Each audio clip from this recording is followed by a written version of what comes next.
Alléluia. Amen. Shalom, peuple de Dieu. Vous êtes bénis ce matin. Est-ce que ça va avec mon micro? Amen. Amen. Est-ce que tu peux acclamer pour toi-même?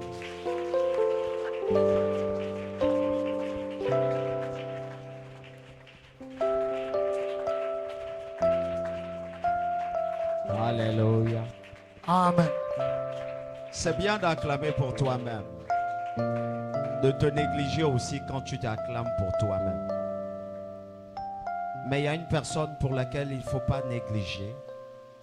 Il faut vraiment t'arranger avant d'enclamer pour lui. Son nom, c'est Jésus. Il est au-dessus de toutes choses. Il contrôle tout et il est le maître de tout. En fait, quand je vous regarde, vous êtes des belles personnes. Sinon, vous êtes beaux, vous êtes belles. Et cette beauté n'est pas parce que tu as voulu naître ainsi. C'est parce que quelqu'un a choisi de te mettre ainsi. Tu es propre ce matin, pas parce que tu as choisi d'être propre. Ma soeur, mon frère, il y a des sœurs dehors qui se lavent, qui s'habillent. Mais pas rayonnant comme toi tu es rayonnant ce matin. Qui n'ont pas l'éclat que toi tu as ce matin. Voilà pourquoi je vais te demander d'acclamer très fort Jésus-Christ. Tu fais bien d'acclamer plus fort que là.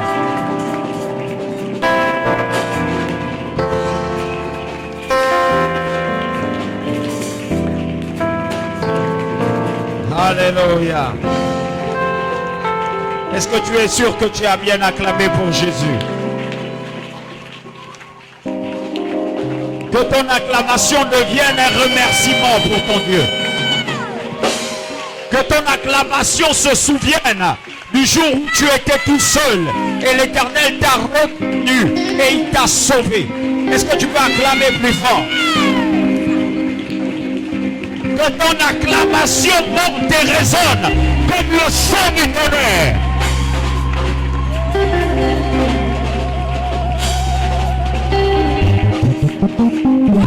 Alléluia. Amen. Qui est content d'être là ce matin? Qui est content de voir son frère, sa sœur? Qui est content de retrouver ce nouveau visage que tu n'avais peut-être pas encore connu? Dans l'église de Christ, nous sommes une famille. Est-ce que je le dis à quelqu'un?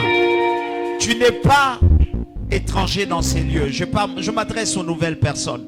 Vous n'êtes pas étranger ici. Vous êtes dans la maison de votre Père. Et partout où vous allez vous trouver, tant que c'est la maison de votre Père, sentez-vous chez vous. Faites comme vous avez l'habitude de faire. Amen. Amen.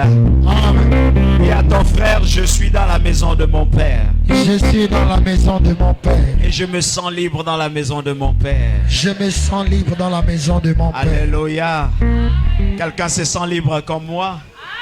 Est-ce qu'on peut parler ce matin? Amen. On ne parlera pas de nous ce matin, on parlera de Jésus. Alléluia. Et je donnerai des recommandations, comme j'ai l'habitude de le dire, je donnerai une clé ce matin. Amen. Et cette clé va vous faire du bien, parce que j'ai écouté quelque chose de merveilleux. Elle a dit qu'elle avait une blessure dans son âme. Et à un moment, je voulus l'interrompre quand elle a parlé de sa maman. Amen. J'aime pas quand on accuse les parents. Et j'aime pas aussi quand on s'apprend à sa famille. Alléluia. Quoique notre famille peut être à l'origine de nos problèmes. Est-ce que je parle à quelqu'un? Ne vous appartient pas à vous de vous lever contre votre propre famille. Mais ça appartient à quelqu'un. À Jésus. Amen. Et ce matin, nous allons parler de quelque chose. Vaincre l'esprit de rivalité qui conduit à la vengeance. Vaincre l'esprit de rivalité qui nous conduit à la vengeance. Et ce témoignage vient fortifier, sinon renchérir, ma prédication de ce matin. Ça va, papa? Ça va bien? Ça va très bien? Jésus est vivant dans ta vie? Tu le sens toi-même? Et tu le vis aussi? Tu le vivras plus encore. Tu le vivras plus encore. Je dis, tu le vivras plus encore. Pas comme tu le vis là. Ce niveau est très limité. Il faut que tu ailles plus loin. Parce qu'il a des grandes choses. Le plus souvent, les prophètes disent, il a des grandes choses. Les hommes de Dieu disent, il a des grandes choses. Mais moi, je vais te confirmer une chose. Il a des véritables choses à faire avec toi. Amen. Amen. Est-ce que tout le monde me comprend? Vous n'êtes pas ici parce que vous voulez être ici. Vous n'êtes pas ici parce qu'il manque d'endroits où vous vous retrouvez. Mais vous êtes ici pour une rencontre personnelle avec ton Dieu. Amen. Ce matin, je ne parlerai pas comme on dit souvent le prophète. Mais je parlerai comme un conseiller. Je vais parler comme un frère dans le Seigneur, un grand frère. Et certaines personnes, je les parlerai simplement pour qu'ils fassent attention à leur vie chrétienne. Amen. Il y a des choses qui se passent dans vos vies qui sont là uniquement pour vous conduire dans l'échec. Ça a été mis comme ça et c'est pour jauger votre vie. Amen. Et si vous ne faites pas attention à ces choses, vous allez les suivre et rater le chemin que Dieu a prévu pour vous. Beaucoup de familles chrétiennes, beaucoup de chrétiens, beaucoup même des pasteurs sont dans une position très difficile avec le Seigneur.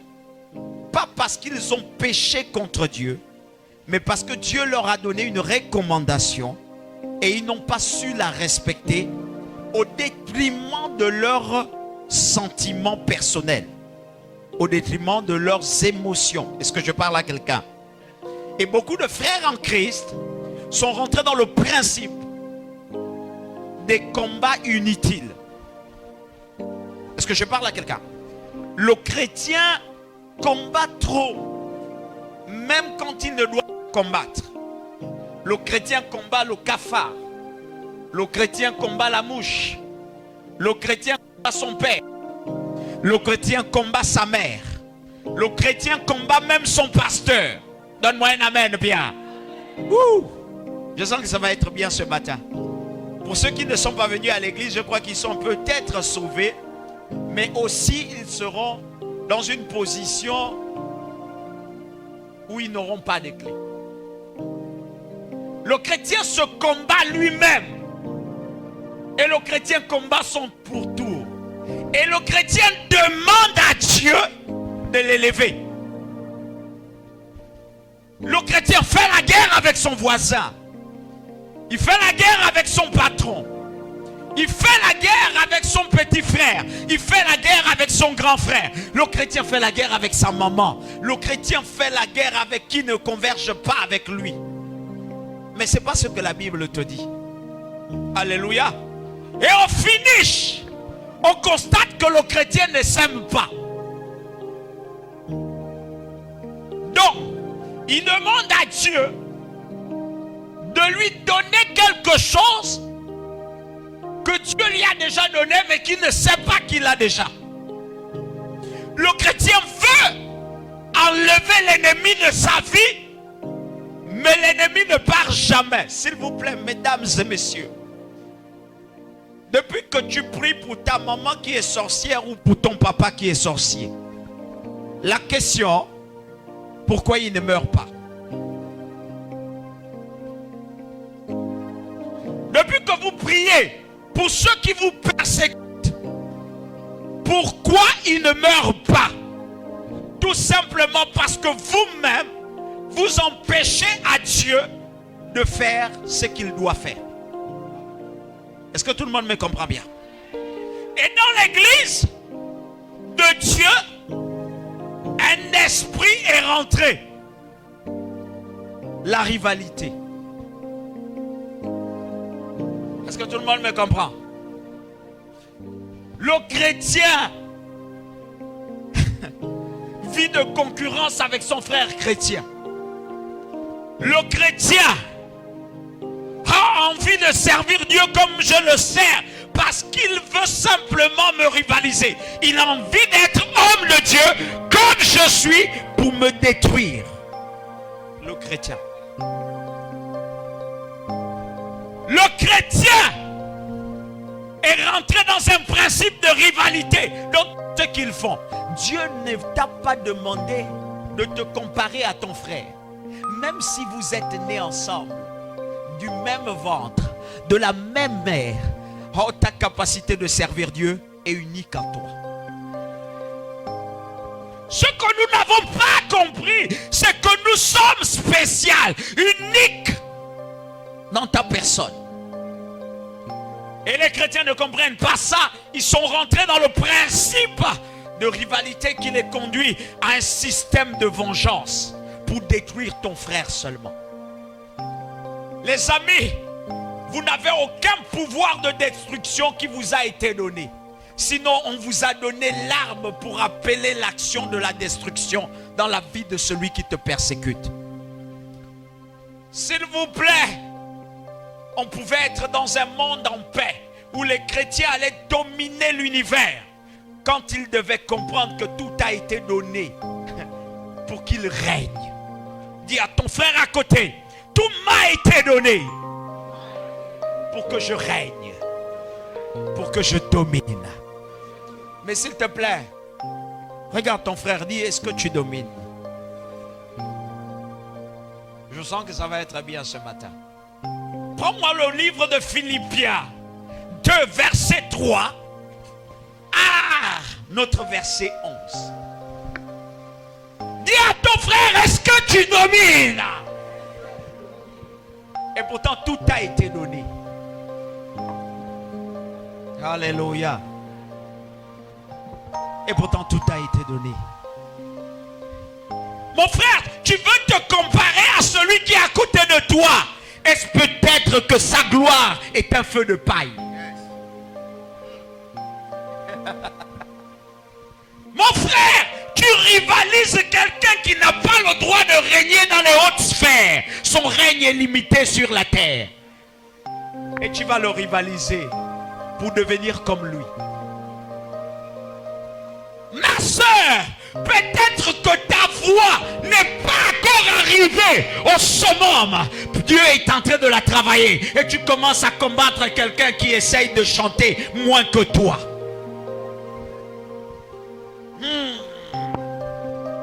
Tu es en train de discuter l'offrande de ton pasteur. Tu te dis qu'il a des offrandes. Mais peut-être que toi, ton offrande, c'est toute une banque. Lui, il n'a qu'une offrande simple. Je sens que ce matin, je vais bien parler. Ce matin, il y aura des chrétiens qui vont être reformés. Arrêtez-moi les histoires que vous voulez dire que je veux voir un fantôme. Il n'y a pas de fantôme dans ta vie, papa. Il n'y a pas de fantôme. Si le fantôme est dans ta vie, c'est parce que tout simplement tu ne comprends pas qui tu es. Et tu ne respectes pas l'apostologie que Dieu a mis en toi. Tu ne comprends pas que tu es un roi. Tu ne comprends pas que tu es fait pour régner. Donne-moi un amen bien. Oh, on ne te tuera pas. Il n'y a pas de sorciers dans ta maison. Oh, qu'on veuille faire un sacrifice à ton nom ou qu'on ne veuille pas le faire. Laisse-moi te dire que si tu connais qui tu es, le sacrifice ce serait une vache. Mais toi tu ne mourras pas. Donne-moi un amen bien. Moi j'aimerais qu'un chrétien dise à son frère, va dire à mon ennemi, concertez-vous. Dis-le bien, va dire à mon ennemi de se concerter, concertez-vous. Faites des réunions à mon sujet. Planifiez ma mort. Plus que je suis déjà mort, je vais ressusciter. Amen. Pourquoi? Avance, papa. Je suis où là? Je suis où? Ça ne se ressemble pas à mon église. Ou bien tous ils sont partis. Revenez, revenez. Dites aux frères qui ont manqué que revenez à l'église. Revenez à l'église. Alléluia. Amen. Alléluia. Amen. Mon ami, tu es mort en Jésus-Christ. Tu dois réaliser une chose. Tu es un zombie vivant. Yes. Tu es un zombie vivant. Amen. Mon frère, tu ne manges pas n'importe quelle nourriture. Yeah. Tu te nourris de la parole. Amen. Tu te nourris de la chair de Jésus. Amen. Toi, tu ne manges pas la chair humaine, mais toi, tu manges la chair des esprits. Yeah. J'ai envie de dire à l'église que celui qui se nourrit de la parole est différent de celui qui mange la nourriture physique. Amen. Et avec moi, je me lève. Je me lève. Power. Sur où là?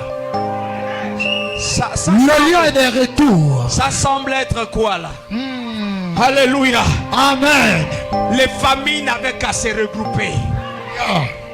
Les sources, les coutumes. Ma fille, allez et qu'ils aillent s'initier. Yes. Qu'ils aillent pratiquer. Yes. Que les trônes soient positionnés. Mais c'est pas ta tête qu'on mettra sur ce trône. Amen. Power. Non, j'ai comme l'impression qu'ils pensent que c'est du déjà attendu. Yeah. Tu ne réalises pas. La Bible dit une chose. Je répète ça tous les jours. Yes. Que c'était le bon matin. Un bon matin. Un frère s'est levé. Et il allait vers le désert de Tekoa. Et pendant qu'il marchait, il a vu le peuple. Amen. Il a dit, si vous vous confiez en l'Éternel, vous Yes. serez affermis. Amen. Or, l'affermissement, c'est la capacité de te redonner l'espoir, sinon la foi et le courage de continuer à marcher dans ce qui se lève autour de toi. Amen. Écoutez-moi bien. Yes. L'église peut vivre des tribulations. Est-ce que je parle à quelqu'un? Amen. Tu peux être attaqué dans ta maison. Yes. Les lions ne disent pas que non, il ne faut pas qu'on m'attaque. Les lions disent il faut qu'on m'attaque. Amen. Les lions disent il faut qu'on me bouscule. Yes. Pour que je rugisse fort. Vous savez, les gens qui ne savent pas rougir ne savent pas avoir mal.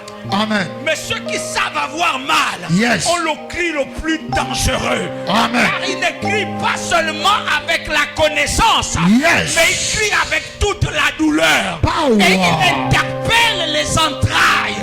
Or, dans les entrailles, l'Éternel y demeure. L'Éternel n'a pas besoin de ton corps simplement. Yes.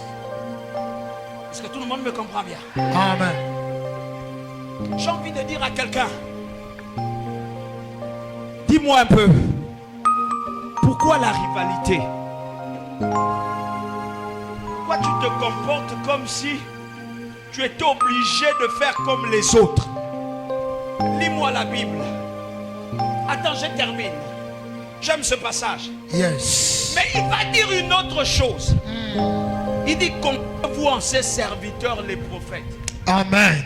Or, le prophète n'a pas la connotation de vous toucher. Parce que vous avez toujours estimé que pour qu'un prophète soit efficace, il faut qu'il te donne les visions. Yeah. Je sors de là. Donc, un prophète est prophète parce qu'il a vu ton oncle qui veut te tuer. Oh, Lord. Un prophète est prophète parce qu'il a vu quelqu'un qui veut te faire ceci. Écoutez-moi bien, sortez de tout ça. Je sors de là. Le prophète est celui qui a le message de Dieu pour ta destinée. Prêche, mais. Qui a l'orientation du Seigneur Yes. pour ton ministère. Amen. L'orientation du Seigneur pour ton établissement. Yes. L'orientation du Seigneur pour la capacité de gloire dans laquelle le Seigneur lui-même va se glorifier. Amen.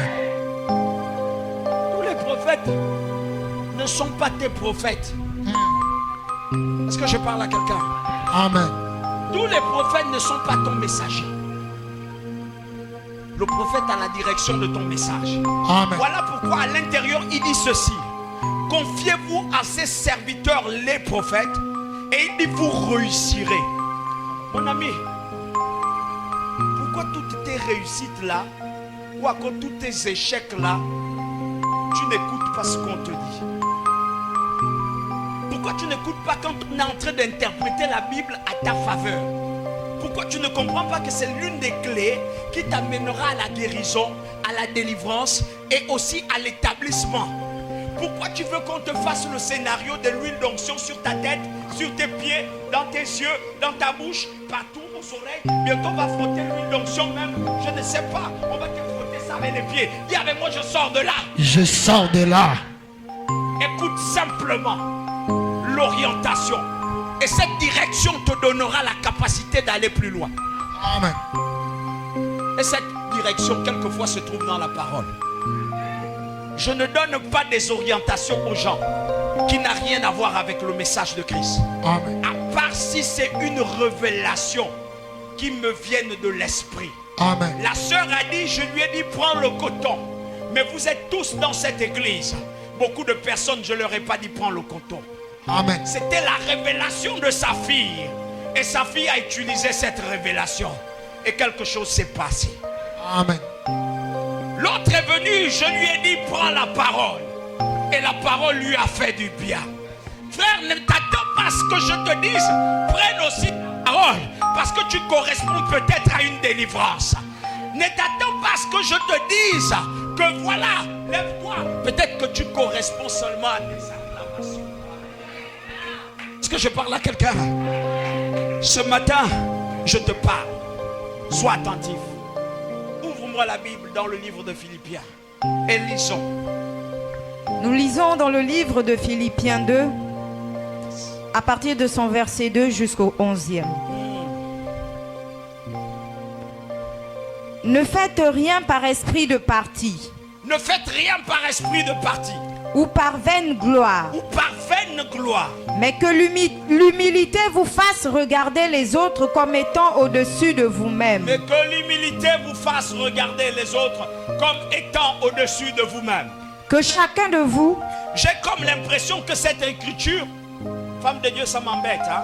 Ça m'embête. Venez avec moi.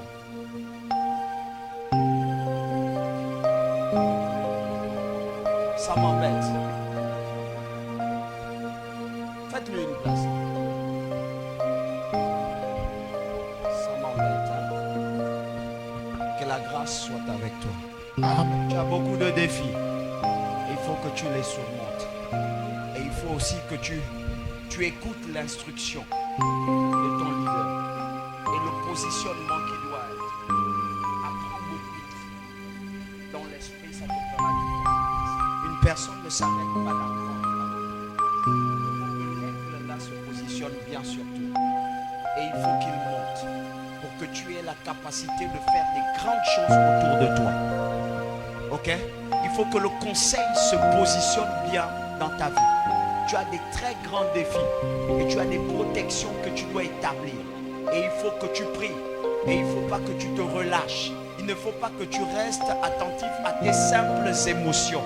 Dieu veut te parler à côté. Il ne veut pas que tu restes avec la même position.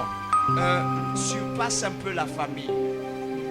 Va un peu chercher plus loin dans la Bible. Amen. Amen. Que Dieu vous bénisse. Allons-y. Que chacun de vous, Que chacun de nous, au lieu de considérer ses propres intérêts, au lieu de considérer ses propres intérêts, considère aussi ceux des autres. considère aussi ceux des autres. Ayez en vous les sentiments qui étaient en Jésus-Christ. Ayez en vous des sentiments qui étaient en Jésus-Christ. S'il vous plaît, quels sont les sentiments qui étaient en Jésus-Christ? Non, dites-le bien. Mais pourquoi vous êtes comme si vous avez peur? Vous êtes dans la maison de votre Père. Dites-le bien. L'amour. Non, si vous connaissez que les sentiments qui étaient en notre papa, c'est l'amour. Dites-le haut et fort. L'amour. Pourquoi tu paniques? Pourquoi tu coinces ta bouche? Crie-le. L'amour. Il y a un démon qui te dit il ne faut pas avoir l'amour. C'est le temps de le libérer. Dis avec moi l'amour. L'amour. Le sentiment qui était en ton papa. Et j'ai l'impression que le blocage de la vie de quelqu'un, c'est l'amour. Et le manque d'amour. Est-ce que je parle à quelqu'un? Amen. Et quand il est en train de parler, il introduit quelque chose qui a comme l'impression que le gars veut nous manipuler. Yes. Mais alors qu'il ne nous manipule pas, Yes. il dit n'ayez pas en vous des partis pris. Amen. Est-ce que vous me comprenez? Amen. Car le parti pris introduit l'homme dans la rivalité. Yeah. Donne-moi un amen. Amen. Est-ce que je suis où ici? Parle, papa.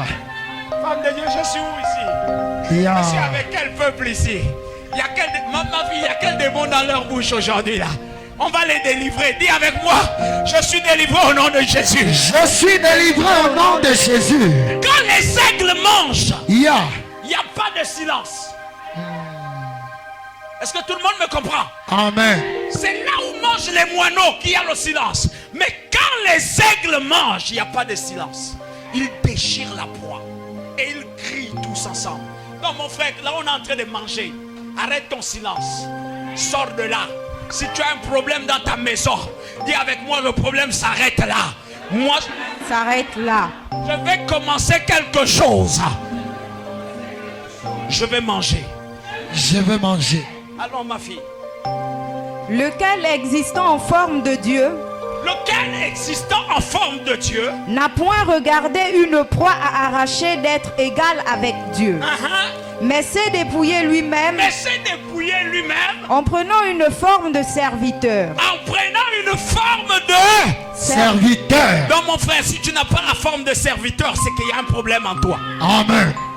Si dans ton comité, il n'y a pas une forme de serviteur, Yeah. c'est qu'il y a un problème dans ta vie. Donne-moi un amen, bien. Amen. Écoute, il faut que tu te dépouilles toi-même. N'attends pas que ce soit un autre qui vienne te dépouiller. Il faut que toi-même tu commences à t'abaisser. Le dimanche passé, j'ai dit une chose. Aucun homme ne saute s'il n'est pas encore descendu. Yes. Tout saut correspond à un rabais. Tout meilleur saut correspond à un rabais. Donc il faut que tu acceptes toi-même de descendre pour prendre une force d'énergie afin d'aller plus loin. Donne-moi un amen, Pierre. Amen. Ah, ce n'est pas un homme qui va te demander de descendre. Yes. C'est toi-même qui dois descendre. Amen. Dis à ton frère, descends.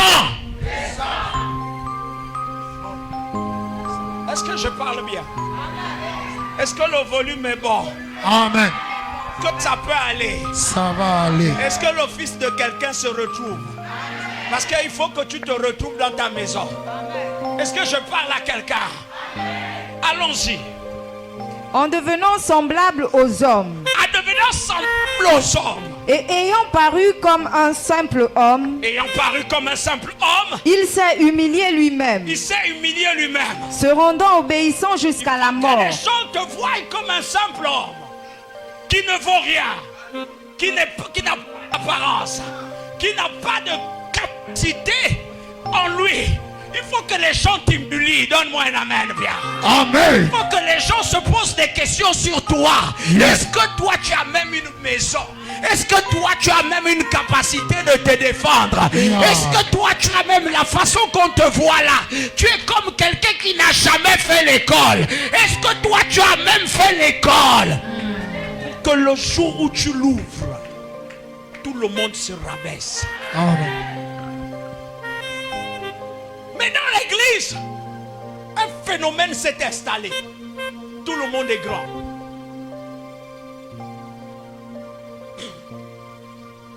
Les chrétiens, tout le monde peut parler. Les chrétiens, tout le monde peut faire ce que le pasteur fait. Les chrétiens, tout le monde peut jouer le ballon du pasteur. Dis avec moi, je sors de là. Je sors de là. Parce qu'il y a un problème dans vos vies. Ce n'est pas Dieu qui ne vous exauce pas. C'est vous qui bloquez la grâce de Dieu sur vous. Amen. C'est vous qui bloquez la grâce de Dieu sur vous. Les chrétiens, un comité qui doit faire descendre le Seigneur, se retrouve dans une situation de parti pris, de rivalité. La chantre lead se bat avec la chantre qui est cœur. La chantre qui est cœur se bat Parle, avec papa. celui qui parle, qui joue au piano. Celui qui joue au piano. Mes enfants, mes frères, mes soeurs, d'où vient cet esprit de rivalité? Tu vas avec à l'intercession. La sœur qui est appelée leader, elle se bat avec toutes les autres intercesseuses. On les combat. Vous avez tous envie d'être leader, mais qui va finalement conduire le peuple? Amen.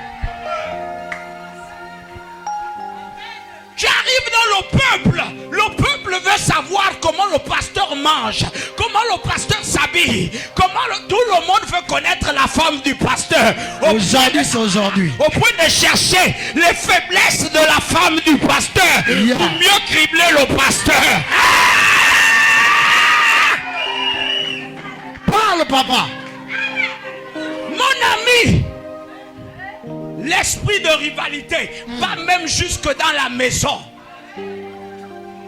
L'enfant livre le secret de son père, pensant rivaliser son père, disant à son père qu'il doit mieux faire ce qu'il a appelé à faire. Mon ami, s'il est né avant toi, c'est comme ça que Dieu a établi. Amen. Donc toi, tu ne peux pas connaître plus que lui. Amen.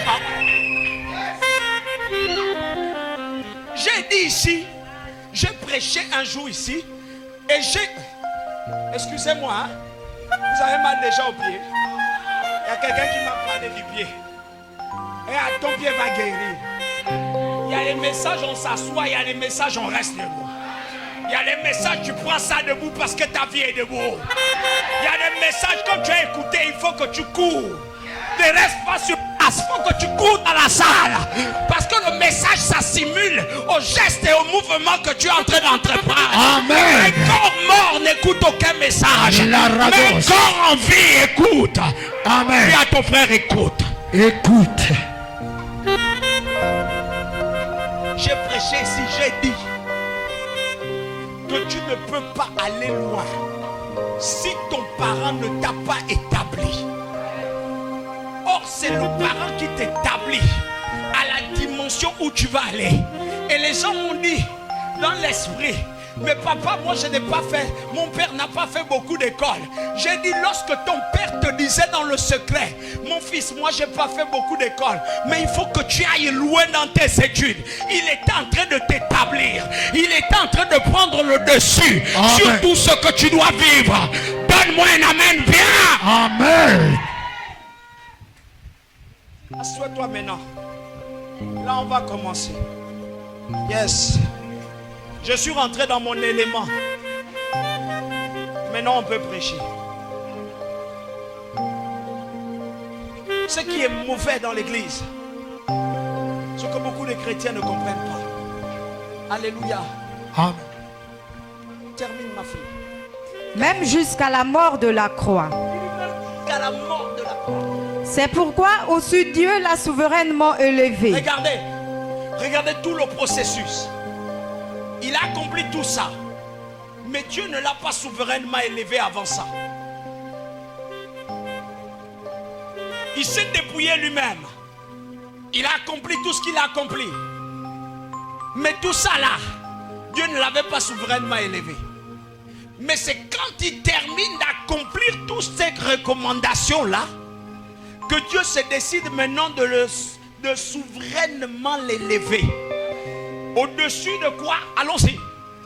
Et lui a donné le nom qui est au-dessus de tout nom. Et lui donne un nom qui a le pouvoir de dominer tous les noms. Dis avec moi, ce nom est à moi. Ce nom est à moi. Si tu t'appelles Gertrude, dis avec moi, je m'appelle Gertrude Jésus. Je m'appelle Bliss Jésus. Oh, si tu t'appelles Étienne, dis avec moi, je m'appelle Étienne Jésus. Je m'appelle Bliss Jésus. Alléluia. Et il lui a donné un nom. Il donne à une personne un nom. Allons-y. Afin qu'au nom de Jésus, Afin qu'au nom de Jésus, tout genou fléchisse. Dans les cieux. non, ma fille. Il faut que je lise, il faut qu'on leur explique. Alléluia. Il donne un nom, il élève. Et il prend ce nom. Il donne les capacités surnaturelles à ce nom de pouvoir amener les genoux. Pouvoir amener les genoux de tes ennemis. Il va citer à fléchir. Maintenant, il va marquer des distinctions. Dis ton ennemi à chaud. Il dit, où? Allons-y. Afin qu'au nom de Jésus, tout genou fléchisse dans les cieux, Dans les cieux. sur Ça la veut dire- terre.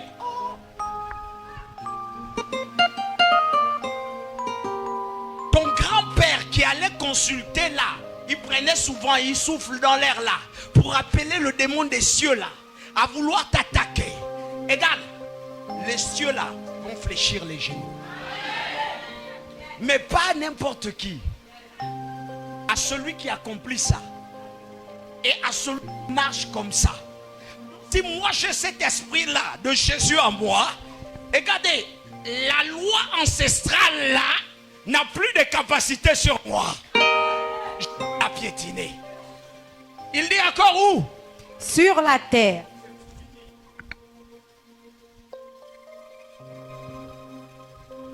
On a piétiné tes empreintes, tu as piétiné les empreintes prélevées.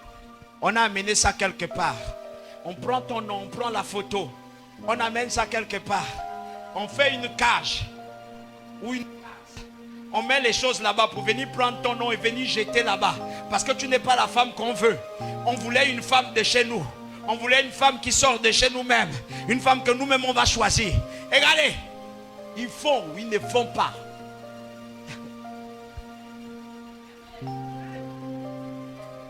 Moi je parle à quelqu'un. Est-ce que vous m'écoutez un peu? C'est la photo qu'ils ont amenée. Ils versent l'huile de palme sur les crânes. C'est les crânes, ils ont versé l'huile de palme. Ils prennent la terre, ils mélangent à leurs histoires. Ce sont leurs histoires qu'ils ont fait. C'est pas ton nom. Parce que ta vie, ton nom, ton être sont cachés en Jésus. Et le nom de Jésus amènera tous les genoux. Ah! Les chrétiens se battent trop sans vraiment terrasser leurs ennemis. Voilà pourquoi ce matin je suis en train de parler ainsi. Parce que je suis fatigué. Vous avez des guerres inutiles dans l'église. Vous avez des guerres que vous ne devez même pas mener. Vous vous contentez des choses qui n'ont rien à voir avec le Seigneur. Il vous a déjà tout donné. À partir de là, je pouvais m'arrêter puis dire mon message est terminé. Mais ce n'est pas ça. Amen. Est-ce que tout le monde me comprend? Il dit sur la terre. Regardez. Allons-y. Et sous la terre. Il n'y a aucun endroit où l'ennemi ira avec ton nom et puis que toi tu ne puisses pas le terrasser. Amen. Il n'y a aucune pratique que l'ennemi fera pensant te terrasser et ça marchera. Il n'y a aucun rituel qu'il est censé faire et te terrasser et que toi tu vas aussi tomber. Aucun. Mes amis, on drogue qui on veut droguer. On empoisonne sa vie. Et on lui dit viens dormir à côté de toi. Tu dors avec lui en paix. Tu te lèves le matin en paix. Tu marches en paix. Oh, je dis à quelqu'un, tout ce qui était comme douleur, comme fardeau, tout ce qui était contre ma vie, contre Amen. ma santé, est-ce que je parle à quelqu'un? Amen. Oh, là j'ai envie de proclamer tout ce qui était comme douleur, Amen. tout ce qui était comme maléfice, Amen. tout ce qui était comme voix négative lancée à ton égard. Amen. Pendant que tu ôtes ta main de ta tête, Yes. tu déclares que ces choses sont détruites dans le nom de Jésus. nom Et de cela Jésus. prendra fin. Lève-toi et enlève ça au nom de Jésus. J'enlève ça au nom de Jésus. Moi tu veux pas être... Alléluia. Amen. Est-ce qu'on peut s'asseoir maintenant? Alléluia. Écoutez, l'église est une institution qui nous demande non seulement pas de nous oublier nous, parce que beaucoup de gens pensent que selon cette parole-là, Dieu est en train de nous dire, oubliez-vous. Non, Dieu n'est pas en train de vous demander de vous oublier. Mais Dieu est en train de vous donner une règle. Alléluia. Qui va vous amener à vous élever dans votre propre vie. Est-ce que vous comprenez? Amen. Amen. Mais par contre, à penser aux intérêts des autres. Dieu ne vous demande pas de vous oublier. Mais Dieu vous demande de penser aux intérêts des autres. Parce qu'à l'intérieur de l'autre, il a mis la chose que toi tu as besoin. Est-ce que tout le monde me comprend? Et lorsque l'esprit de rivalité arrive en vous, l'esprit de rivalité a le désir de vous empêcher de regarder les intérêts des autres comme étant ses propres intérêts. Est-ce que je parle à quelqu'un? L'esprit de rivalité vous demande de combattre l'autre, de l'haïr pour ce qu'il fait, de le détester. Est-ce que je parle à quelqu'un? La première règle, c'est que tu détestes ton prochain. La première règle, c'est que tu te diras toujours que tu es supérieur à lui. Vous voyez par exemple, si j'avais 50 hommes de Dieu, amen, dans cette salle, tous devaient m'écouter et devaient commencer à changer ma prédication en disant: pourquoi il commence comme ça? Pourquoi il commence ici? Pourquoi il prend ici? Il devait faire ça, il devait faire ceci, il devait se mettre là. Or, si moi j'avais l'église que lui il a là, si moi j'avais le peuple qu'il a là, je devais mieux enseigner. Mais la question reste posée. Pourquoi tu n'as pas l'église là? Pourquoi tu n'as pas le peuple là, plus que tu connais mieux? Le plus souvent, vos batailles avec vous-même dans l'église, vous allez constater que vous vous croyez supérieur. Or, être supérieur n'est pas une chose qui vous arrange. Est-ce que je parle à quelqu'un? Amen. Être supérieur n'est pas une chose qui vous amène loin. C'est un piège pour votre propre vie. On n'interdit pas à un homme d'être meilleur, mais on veut qu'un homme soit meilleur dans sa discipline et se contente à dire: je suis meilleur dans ma discipline, mais qu'il reconnaisse le droit des autres. Quand vous voyez un homme qui parle tous les jours et dit tous les jours: moi je suis bon et les autres ne sont rien, mon frère, celui-là ne s'aime pas. C'est un problème dans l'église qui n'amène pas l'église à évoluer. C'est un problème dans vos familles, parce que vos familles s'entretuent à cause de ça. Si ton frère achète la voiture, tu trouves que parce qu'il n'a pas fait des hautes études, il n'a pas le droit d'acheter la voiture. Même nous qui avons fait l'école, écoutez-les. Écoutez cet esprit vous parler. Même nous qui avons fait l'école, on n'a pas tout ça. Maintenant, lui qui n'a pas fait l'école là, c'est lui qui achète les voitures. C'est sûr qu'il est dans la Rose-Croix. Pourquoi? Parce que tu as fait le constat que lui, il ne mérite pas ça, et que c'est toi qui mérites ça. Donc il a volé quelque chose en toi. Est-ce que je parle à quelqu'un? Cet esprit est très dangereux dans vos vies. Cet esprit se lève dans vos vies sans que vous ne vous rendiez compte. La rivalité. Est-ce que je parle à quelqu'un? Amen. Ce que tu ne sais pas, ce que ton frère que tu combats n'est peut-être pas plus grand que toi. Sauf que lui, il a compris comment il doit marcher dans sa vie pour devenir meilleur. J'aime une pensée de la Bible qui entraînait un esprit de rivalité. Ça se trouve dans le livre de Genèse, un truc comme ça. À partir du chapitre 28, ou encore à partir du chapitre 25, quelque chose comme ça. On parle d'Ésaü et on parle de Jacob. La rivalité est née depuis le ventre de leur maman. Est-ce que tout le monde me comprend un peu? Et cette rivalité entraînait la tromperie. Le plus petit a trompé le grand frère. Mais entre-temps, quand on étudie la Bible, il n'a pas trompé, il a acheté. Donne-moi un amen, bien.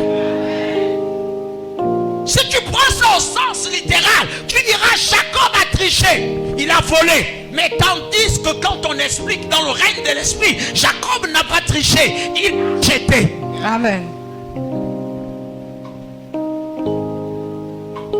Et quand il marche, on voit cet esprit de rivalité travailler en eux. La preuve que c'était un esprit de rivalité, c'est que dans la vie de Jacob, il a épousé aussi deux sœurs. La rivalité en lui l'a entraîné à être rival à qui? À son grand frère. Quand le gars il fuit le grand frère, il arrive aussi, quand il va épouser, plus que l'esprit de rivalité est en lui, il va choisir combien? Il va choisir, on le trompe, on lui donne deux sœurs. Et dans les deux sœurs, la rivalité va naître au milieu. Et quelque chose va se passer.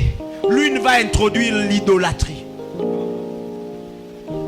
Les gens ne se rendent pas compte combien de fois la Bible est en train de nous montrer que quand il y a la rivalité, il y a plusieurs esprits qui peuvent rentrer en toi. Vous pouvez être sauvé. Le premier jour où tu es arrivé à l'église, Dieu t'a sauvé. Mais parce que tu demeures à côté des gens qui ont des esprits de rivalité, ils te communiquent. Et puis tu deviens possédé dans l'église. Combien de guerres il y a dans les églises? Combien de guerres il y a dans la vie des hommes de Dieu? Combien de guerres il y a dans la vie des frères en Christ? Combien de guerres il y a dans vos familles? Les familles chrétiennes sont les familles les plus divisées. Et pourtant ils ont le Seigneur avec eux. À cause de quoi? L'esprit de rivalité. Quand cet esprit travaille en vous, il y a l'esprit de Congossa qui va naître. L'église n'est plus silencieuse à la vie naturelle. Or la Bible dit à l'église qu'il ne faut pas t'intéresser aux choses de ce siècle. Mais il faut toujours tendre vers le haut et regarder ce qui est en haut. En fait, le chrétien devait marcher sur la terre tout en regardant en haut.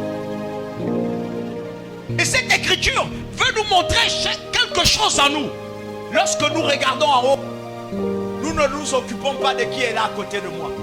S'il y a un homme à côté de moi, je ne le vois pas. Parce que je regarde en haut. Si je regarde en haut, je ne vois pas tout ce que les gens achètent sur la terre. Donc même quand on me dit, tu viens d'acheter une voiture. J'ai dit, oh, une voiture, ah, je bénis le Seigneur parce que c'est lui qui m'a donné la voiture. Ah, tu viens d'avoir un compte bancaire de 25 millions. Ah, je bénis le Seigneur parce que c'est lui qui m'a donné ça. Ça ne change pas ta nature. Pourquoi? Parce que tu es concentré aux choses d'en haut. Mais s'il vous plaît, mesdames et messieurs, je voulais parler à l'église. Je n'ai rien à voir avec le dehors. Mais je voulais parler à l'église. S'il te plaît, la soeur que tu combats là, avec laquelle tu t'assois à côté là, vous avez combien de pères? Le frère que tu es en train de combattre là, c'est l'enfant de qui? Vous avez combien de pères? Moi je crois que si on a le même père, c'est le même père qui nous demande de ne pas regarder à mes propres intérêts. Pourquoi tu regardes à tes intérêts? Parce que tu te crois supérieur aux autres. Parce que si tu te croyais inférieur aux autres, tu devais regarder à leurs intérêts. Alléluia. Dans l'église, vous ne regardez plus aux intérêts d'autrui. Vous regardez à vos intérêts. Voilà pourquoi dans l'église, on ne prie pas dans la vie de quelqu'un quand on n'a pas son intérêt dedans. Quand tu t'occupes de tes propres intérêts, on fait le service de Dieu maintenant avec intérêt. Il faut que je fasse bien pour être bien vu par le pasteur. Parce que j'ai appris que le pasteur, il aime donner l'argent aux gens, il paye l'école aux autres, il paye ceci. Il faut que quand je vais servir Dieu bien, le pasteur va me prendre dans sa maison. Dis avec moi, je sors de là. Il faut que je serve Dieu pour avoir les privilèges. À côté du pasteur, il y a des gens, il y a des collaborateurs qui sont autour du pasteur là. Eux là, quand je suis bien avec eux, avec le pasteur, eux aussi vont être bien avec moi. Mon frère, ça là, c'est un esprit de rivalité. Et quand on te fait rentrer dans le cercle, c'est toi qui détruis tous ceux qui sont autour du pasteur. Le pasteur avait 50 collaborateurs autour de lui, mais tu arrives à monter les 50 contre le pasteur. Dis à ton frère, sors de là. Je ne parle pas que de mon église. Il n'y a pas ça dans mon église. Alléluia. Vous êtes bénis au nom de Jésus. Vous n'êtes pas comme ça. Alléluia. Vous vous êtes délivrés. Mais il faut que je vous rappelle quand même. Alléluia. C'est parce que vous êtes délivrés que je vous rappelle aussi. Afin que partout où vous allez aller, quand vous allez trouver cet esprit, tu commences par l'esprit nécessaire, l'esprit qui est en haut. L'autre là, les autres là, ce sont des petits. Mais celui qui est en haut, c'est la rivalité. C'est lui qui entraîne tout. Amen. Sachez que la rivalité peut être une porte d'entrée par laquelle le diable peut introduire plusieurs esprits, comme l'esprit de vengeance. La rivalité peut être une porte d'entrée par laquelle le diable peut introduire plusieurs esprits. Et vous voyez, si je commence à citer plusieurs esprits, je vais citer beaucoup d'esprits. Je vais parler de critique. Je vais parler du mépris. Je vais parler des meurtres. Je vais parler des rancunes. Je vais parler de beaucoup d'esprits. Amen. Le mensonge à l'intérieur est encouragé par cet esprit de rivalité. Vous savez, même quand un homme épouse de femme, il faut qu'il soit fort d'esprit. Parce que s'il est un enfant, un bébé spirituel, il peut avoir des enfants au sein de sa chaîne qui ne sont pas ses enfants. Ah, ça vous ne le savez pas, hein? Quand un homme a plusieurs femmes, il faut qu'il soit fort d'esprit pour maintenir les deux femmes au même rang. Sinon, il aimera une et il haïra les autres.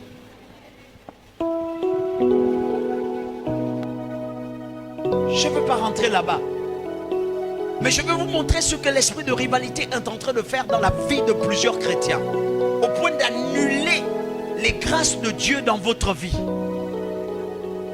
Alléluia. Mon frère, pourquoi ta foi a baissé? Pourquoi avant, quand tu venais à l'église, tu étais zélé pour ta prière? Tu étais seul dans l'église. Tu aimais le Seigneur. Mais quand tu as déjà beaucoup de personnes autour de toi, tu te rends compte que la prière, c'est maintenant un forcing. Le corps est lourd. Pourquoi? Parce que tu as regardé la vie de l'autre. Et tu ne l'as pas regardé positivement. Mais tu l'as regardé comme une proie à battre. Quand tu venais à l'église, le pasteur t'aimait, il te tapait à l'épaule. Mais ça ne veut pas dire que, parce qu'il te tapait à l'épaule, tu es meilleur que tous les autres. Te tapait à l'épaule parce que dans le monde, il avait une préférence d'amis. Ça existe. Je dis toujours, je suis le Père. Et puis j'ai oublié de vous dire, votre pasteur est revenu de son stage. Est-ce que vous pouvez acclamer le Seigneur? Alléluia. Ils sont beaucoup de pasteurs autour de moi. C'est à lui que j'ai dit qu'il est rentré. Et c'est mon fils. Ça ne veut pas dire que les autres ne sont pas mes enfants. Mais à lui, je peux lui présenter. Parce que je peux jauger peut-être les capacités de force qui sont en lui. Si je le présente lui, je peux jauger en lui que les ailes peuvent monter vite. Je le protège. Ma façon de faire, c'est la technique du Père. Jésus aimait Pierre. Mais s'il présente Pierre devant tout le monde, on allait tuer Pierre avant le temps. L'orgueil allait envahir dans la vie de Pierre. Pierre étant plus âgé devait dire, je suis le plus grand. Donc moi je peux diriger. Donne-moi un amen, Pierre. Mais il a présenté Jean. Parce que l'humilité de Jean était plus solide que l'humilité de Jésus, de Pierre. Il a pris Jean, il a mis, et la Bible a traduit, le disciple qu'il aimait le plus, c'est faux.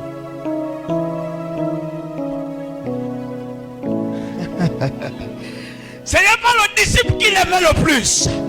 Jésus a une capacité surnaturelle, qu'il l'aimait selon la chair, mais pas selon l'esprit. Jean spirituellement n'avait pas la capacité de tenir les clés du séjour de mort et de vie.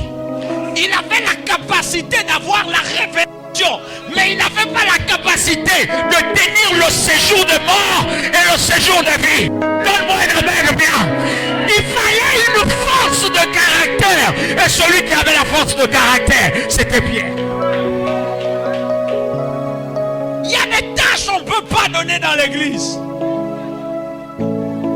Il y a des choses qu'on ne peut pas te donner. Pas parce qu'on ne t'aime pas. Pas parce qu'on veut faire les parties pris. Mais on ne peut pas te donner ça. Parce que tu n'as pas la force de caractère pour supporter ça. L'église est en train de se détourner. Parce qu'on ne leur enseigne pas bien ces choses. La sœur que tu combats a la force d'expression. Mais toi tu as la force de renforcement intérieur. Ton conseil est indispensable.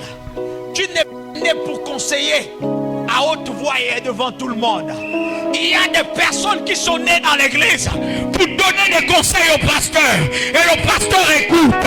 Mais il y a des personnes qui peuvent parler. Ils ont l'aura oratoire. Ils viennent parler ici, mais ils ne peuvent pas tenir une église d'eux-mêmes. Parce qu'ils n'ont pas le conseil nécessaire. Ils ont besoin d'un conseiller. Pourquoi je viendrais te prendre et puis je te mets devant tout le monde alors que tu es un conseiller spécial? Est-ce que tout le monde comprend un peu de quoi je... Assois-toi, papa. Deux fois, quand le pasteur marche avec un enfant, tu écoutes. Eh voilà, là c'est maintenant lui qui a la page.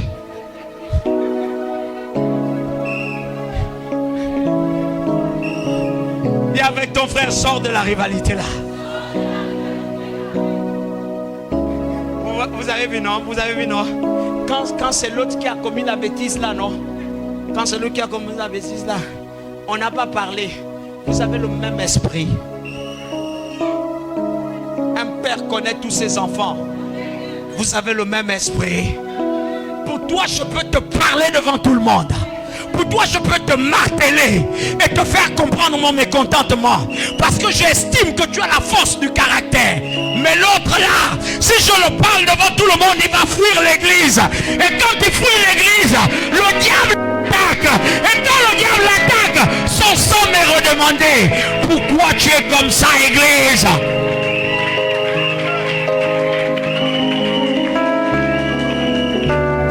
Pensez-vous que je ne sais pas tout ce qui se passe? Pensez-vous qu'un père ne connaît pas ce qui se passe? L'église fonctionne maintenant comme ça. L'église a des loupes pour voir les défauts.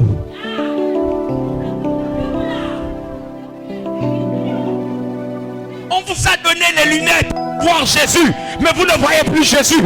Vous cherchez les défauts.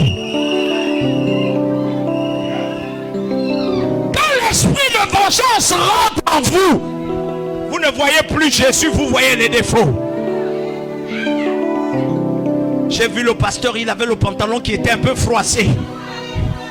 Mais tu n'as pas vu l'ange derrière le pasteur. Tu n'as même pas eu peur de l'ange derrière le pasteur. Tu n'as même pas eu peur de la grâce de Dieu derrière le pasteur. Tu n'as même pas eu peur de tout ce qui est derrière le pasteur. Mais tu as seulement vu le pantalon. Mon frère, tant que tu vois le pantalon, tu ne verras pas ta grâce derrière la vie du pasteur. L'église, l'esprit de rivalité vous détruit. L'esprit de rivalité ne vous amène plus à demander conseil. Regardez les autres, ils ne demandent plus conseil.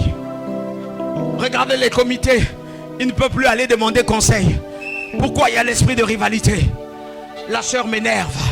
On t'a déjà dit que la sœur t'énerve parce que la sœur t'a dit la vérité la dernière fois. Le frère m'énerve. C'est parce que le frère t'a dit la vérité la dernière fois. Il t'a sauvé, il ne t'a pas énervé. Il t'a sauvé. En te disant la vérité, il t'a sauvé. Si je pars dire la vérité, si je pars me confesser, me confier à la sœur pour demander les conseils, ça va se retrouver dans toute l'église.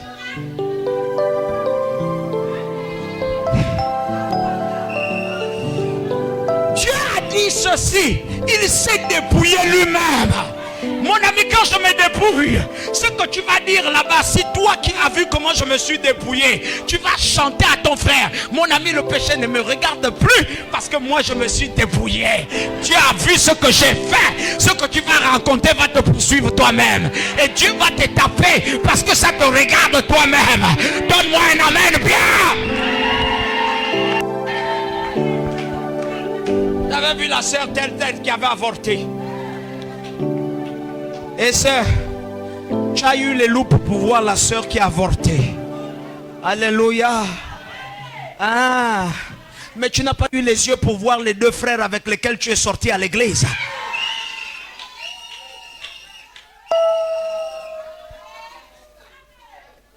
Est-ce que je parle bien?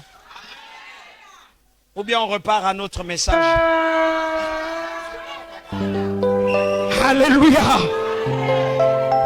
L'esprit de rivalité amène l'église à ne pas prospérer. Une église ne peut pas prospérer parce que tous les hommes efficaces dans l'église, on les chasse.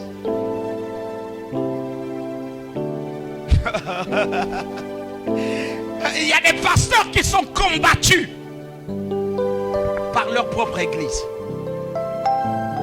Il y a des frères qui ne peuvent pas construire. Ils sont combattus par leur propre famille. Il y a des hommes qui n'ont plus de projet parce que tous les projets ont été vendus. Tu dis à ton ami, bon, moi j'ai le désir de... Moi je ne sais pas si je dois acheter la voiture. Je dois essayer de construire un peu pour multiplier là. Je ne sais pas comment je dois faire. Il faut que je multiplie mes finances. Il faut que je multiplie mes finances. Le frère te regarde. Au fond du cœur, il dit, c'est toi qui dois multiplier les fêtes comme ça là. Je ne sais pas comment Dieu fait même pour te donner l'argent. Hein. Ou bien tu fétiches, on est là ensemble, on prie à l'église là. Toi certainement, tu as tes choses que tu fais en cachette là. Je veux voir comment tu vas acheter la voiture. Détourne le projet qui vient de toi. Il te dit, mais pourquoi tu dois acheter la voiture? Tu devais d'abord aller acheter le baffle qu'on avait dit là, ou bien tu devais d'abord aller acheter, achète d'abord les petites choses là que tu as dit, et puis tu scolariser les enfants, non? Il faut d'abord les envoyer à l'école, il faut d'abord faire ceci. Pourquoi? Parce qu'il veut te détourner d'une vision prospère pour ta vie. L'esprit de rivalité doit vous amener à faire attention avec qui, quel est le conseil de qui vous écoutez. Écoutez-moi bien. J'ai dit à des chrétiens qu'écoute, un ami peut te dire construis la maison, mais il sait que la maison là va t'amener à la pauvreté. Et pourtant, construire la maison c'est un conseil. Mais l'intention avec laquelle lui te dit ça, c'est parce qu'il a fait quelque chose dedans. Écoutez, il te dit construire la maison, tu commences à acheter le matériel. Il te dit de déposer ça à un endroit où on vole. Il te dit construire la maison, tu vas acheter le terrain. Et le terrain, on vole. Il te dit non, ne te décourage pas. Ne te décourage pas. Alléluia. Vous n'avez pas encore vécu ça. Fais la tontine pour faire un commerce. Tu fais la tontine, tu perds. On ne te rembourse plus. Quand c'est ton tour, on ne te donne plus. Dis avec moi, je sors de là. Amen. Ouais, je ne vois pas cette offrande-là se passer. Hein. Ah, moi, je suis maintenant comme ça. Alléluia. Écoutez, sachez que l'esprit de vengeance, ou encore, l'esprit de vengeance est un esprit très dangereux.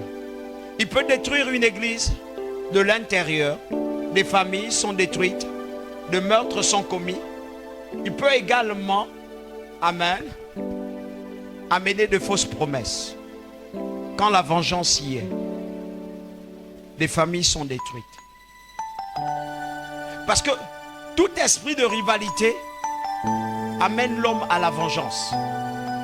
L'homme veut toujours se venger. Pourquoi il veut se venger? Parce qu'il ne s'aime pas déjà lui-même.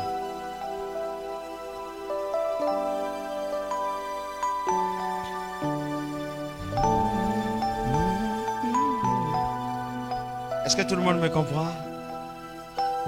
Toutes les nouvelles personnes qui sont arrivées pour la première fois vont par exemple se poser la question: ah tiens, il est parti saluer le frère.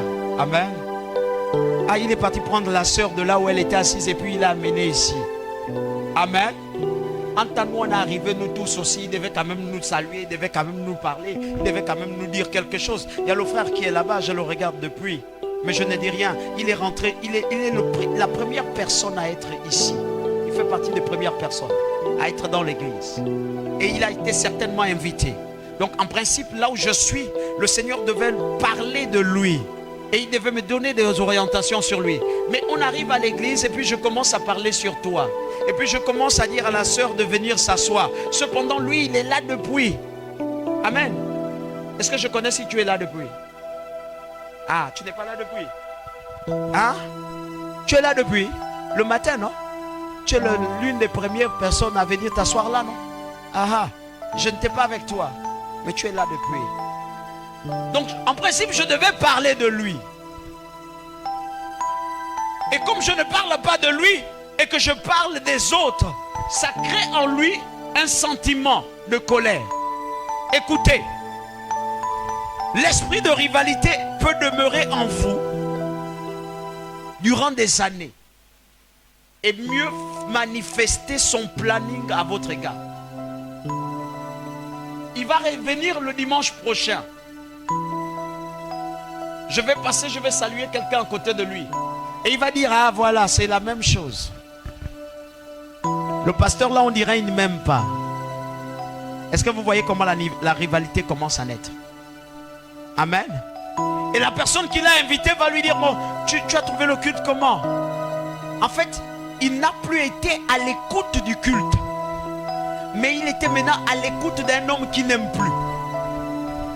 Et là, la rivalité va l'amener à chercher tous les défauts en moi. Est-ce que tout le monde me comprend bien? La rivalité va lui demander de remuer toutes les mauvaises choses que je peut-être pu dire. Vous voyez? Il a dit même que, vous voyez, il va tuer quelqu'un. Voilà, il a même dit que ceux qui ont les crânes, non, il calomnie les gens. Non, il fait ceci. Pourquoi? Parce que la rivalité l'amène maintenant à concurrencer le message de l'homme de Dieu. Il y a des gens ici qui m'écoutent et puis qui me jugent par rivalité. Et puis automatiquement, il va traduire sur moi. Il va conclure: le pasteur là n'est pas de Dieu. C'est pas sûr qu'il a l'esprit de Dieu. Donne-moi un amen, bien.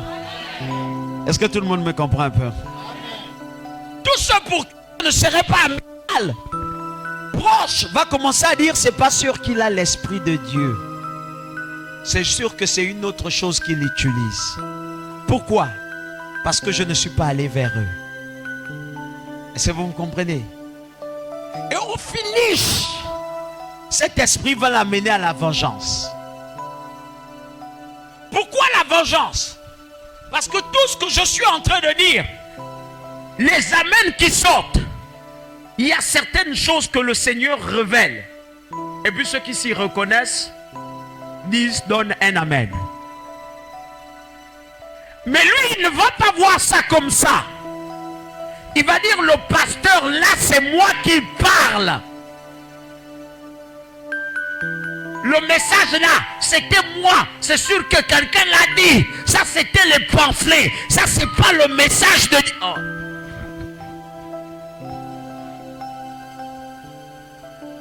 Alléluia. Donne-moi un amen. Sinon, c'est pas toi qui dis ça. Toi, tu ne peux pas dire, si je parle de l'avortement, elle va dire, voilà. Vous voyez, non? Quand moi je vous dis qu'ici, là, il n'y a plus de prophétie. On parle seulement selon ce que les gens racontent. Ça, c'est ce que l'autre là avait parlé. Ils sont allés parler dans le secret là-bas. Maintenant, lui, il vient à l'hôtel. Il vient maintenant prêcher sur ça. Ça, c'est les choses que j'avais dit à l'autre. Sœur. Parce qu'il y a déjà un esprit de vengeance. Les analyses sont pointées sur toi-même. Tout ce qui se passe loin vient maintenant sur toi. Non, c'est à cause de moi. Là, c'est moi. Quand je parle de vol, non, là, c'est parce que, tu vois, il avait appris que j'ai volé à tel endroit. Maintenant, il va raconter. Et pourtant, moi, j'avais parlé de ça dans le secret. Hein. J'avais quand même confessé. Hein. Mais la personne est partie lui raconter ça dans le bureau. Là, vous voyez, Papa Tony, il ne parle jamais sans qu'on ne lui raconte. Quand tu vois Papa Tony grignote là, c'est seulement pour tomber sur ce que j'avais dit. Dis avec moi, je sors de là. Et à la suite de tout ça, plus que l'esprit de vengeance est déjà là, l'esprit de vengeance cherche l'occasion là où ta talon là va se couper. Ça peut faire 10 ans, mais on attend seulement la moindre erreur.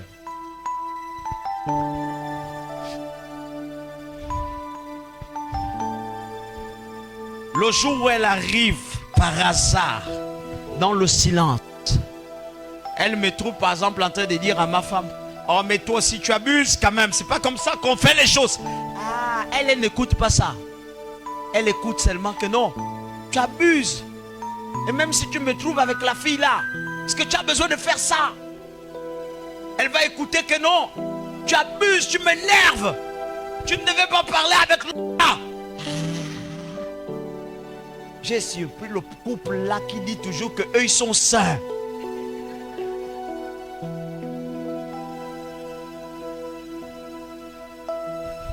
J'ai surpris le couple saint là. Donc eux aussi se battent. Et c'est seulement nous qu'on pique. Hein? Donc eux aussi. En fait, la personne fait semblant de te dire on va prier pour eux. Mais entre-temps, la sœur ne veut pas comprendre. La sœur veut que l'information se duplique. Alléluia. On va prier pour le frère. Il y a beaucoup de prières pour le frère qui ne sont pas des prières. C'est des informations. Parce qu'il y a l'esprit de vengeance. Si tu gardes le secret là pour toi-même, ça n'aura pas d'effet. Il faut que le secret là se propage pour qu'il y ait des faits. Est-ce que je parle à quelqu'un? Est-ce que tu te retrouves? Est-ce que tu te reconnais? Non, toi tu es délivré déjà. Il n'y a plus personne pour te condamner. Toi avec Jésus, tout a été déjà établi. Alléluia. Mais je tiens à te rappeler seulement pour que tu saches que c'est cet esprit là qui travaille en toi.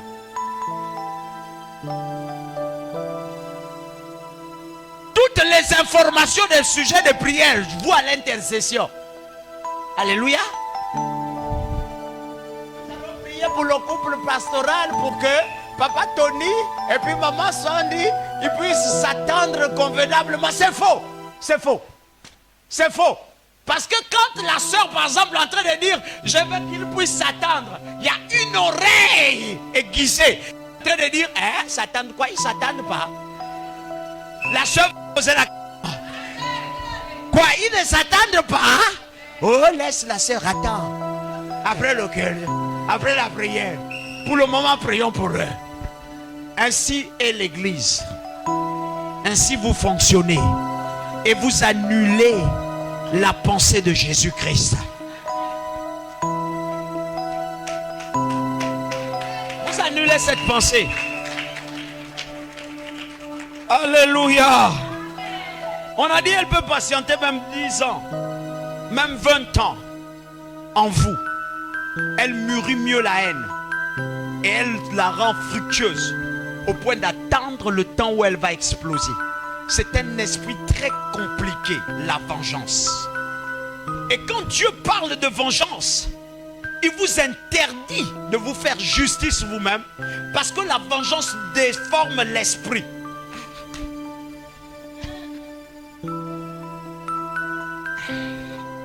Quand Dieu vous interdit de vous venger vous-même, c'est parce qu'il sait que pour que la vengeance s'accomplisse en toi, il faut que plusieurs démons se réunissent en toi et vont déformer ton esprit. Partout où la vengeance est exercée, il y a un sentiment de colère, il y a un sentiment de haine, il y a un sentiment de meurtre autour de vous.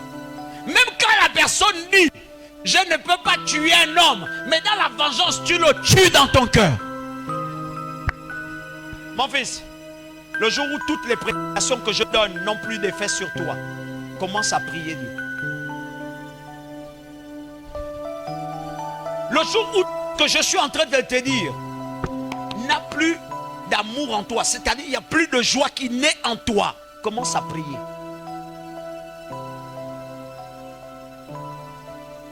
Est-ce que tout le monde me comprend bien? Voilà pourquoi il faut faire attention. Quand la vengeance est là et que Dieu vous dit ne vous vengez point, c'est parce que vous perdez la nature divine en vous. Vous revêtez la nature diabolique au-dedans de vous.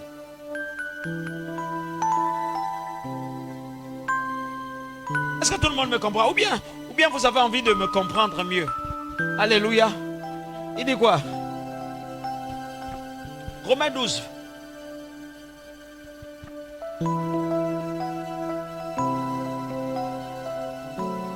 « 19, 21.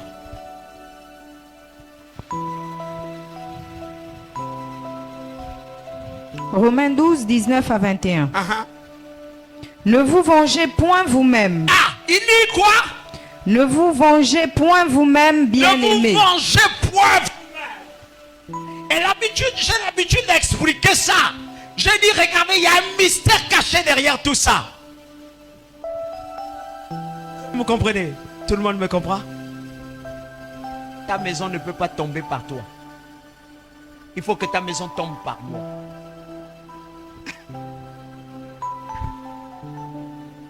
Ta vengeance ne peut pas s'appliquer par toi. Il faut que ta vengeance s'applique par moi. Maintenant, je vais vous expliquer pourquoi. Ton défi là, le sorcier qui t'attaque, ne peut pas mourir par ta prière. Parce que dans le rayon spirituel, alléluia, en toi se trouve elle.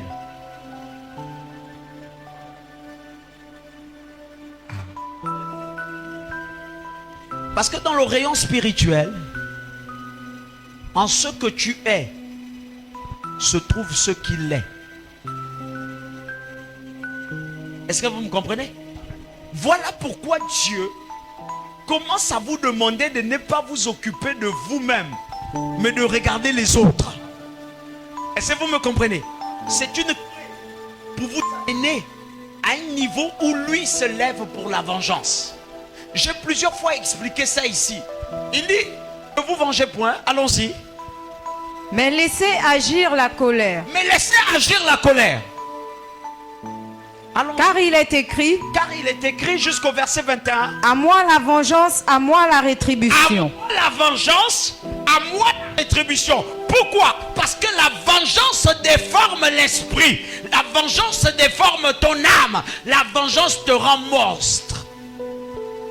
Et la seule personne qui a dit il est le même hier, aujourd'hui et demain, c'est Jésus-Christ.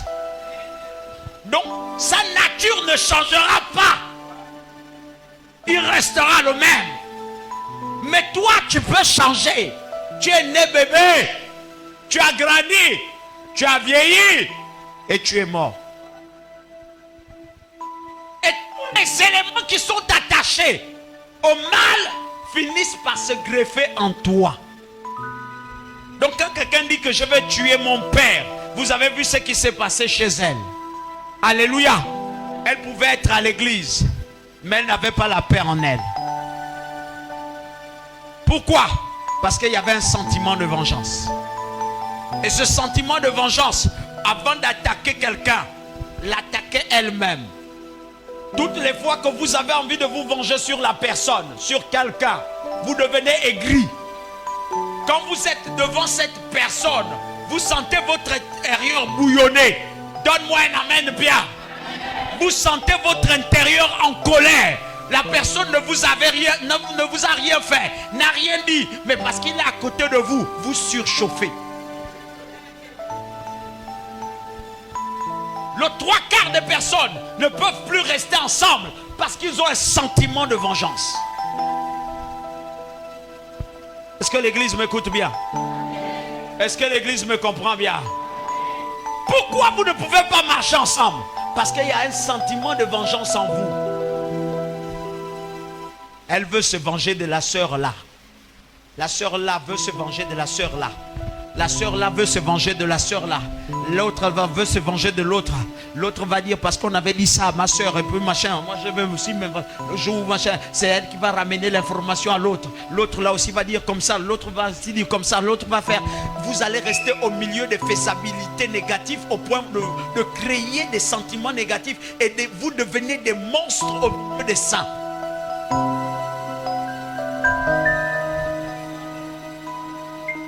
Celui qui veut se venger n'a pas une belle âme.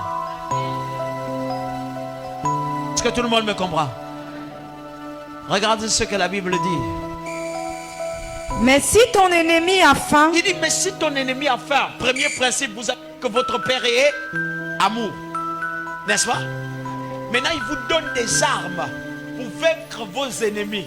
Il dit, si ton ennemi a faim, fait quoi? donne-lui à manger. Et si? S'il a soif, donne-lui à boire.